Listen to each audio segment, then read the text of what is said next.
Hey everybody, it's Joe Jonas hanging with Jag. Hi, this is Carly Rae Jepsen, and you're listening to Jag. Ryan Seacrest with Jag. It's B.O.B. So much swag with my homie Jag. And now, a look at this week in podcasting news. It's the Jag Show podcast. Welcome in. I am John Jag Gay.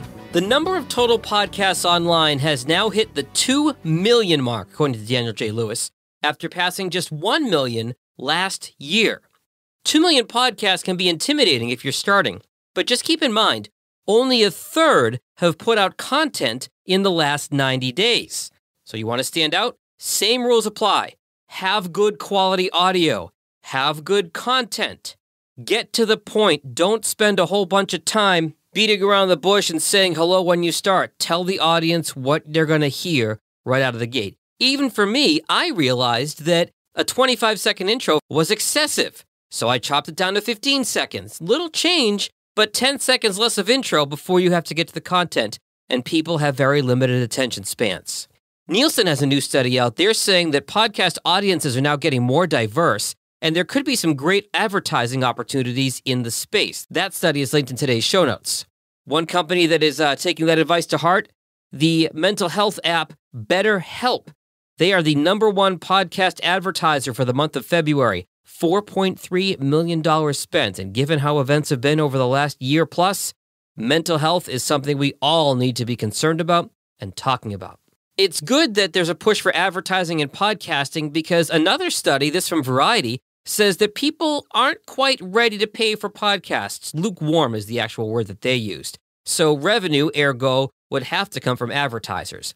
I always say that your podcast should be more of a marketing tool for yourself than a revenue opportunity. And others that I respect in the business say you've really got to be at it for a year and honing your show, in most cases, before you try to make money off of it. Also, beware of what you say in a podcast. The old adage is true. Just because you can say it doesn't mean you should. There is a new group that measures just how polarizing, mostly politically, podcasts are and whether advertisers should stay away from them. That article also from Variety, linked in today's show notes. In terms of the podcast UX, the user experience, Spotify is tweaking its interface to help you find your podcast and stuff you liked easier based on what you've listened to previously.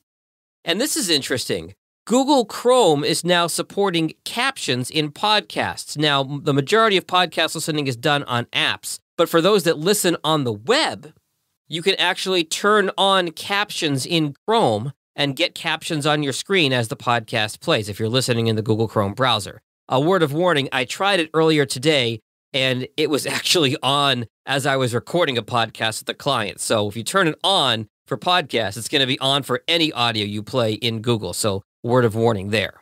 Podcast Business Journal linked to a nice article about whether or not being a podcaster can help your chances of landing a job.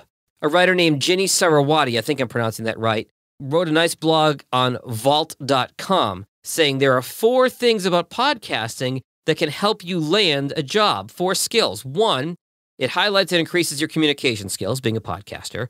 2, helps build your personal brand. 3, showcases your expertise in a particular area. And 4, expands your technical skills. So being a podcaster, if you're looking for a gig, might be very helpful. Finally, I've been talking a lot about Clubhouse in the last couple weeks. A website named Signal Hill looked at Clubhouse and found that its users largely are men 35 and under. That article in today's show notes via Pod News. It seems from my limited experience with Clubhouse that those numbers might be spot on. Mainly men, mainly 35 and under. But again, very curious to see if this audio-only app takes off and the various competition that's coming around for it. I hope you enjoyed today's show. As always, stay healthy, stay safe, and hopefully for another week I can say, let's go Orange. Later. If you like what you just heard, share The Jag Show with someone else who's interested in podcasts. You can also follow The Jag Show on Apple Podcasts, Spotify, or wherever you get your podcasts. For help creating or improving your podcast, visit jagindetroit.com.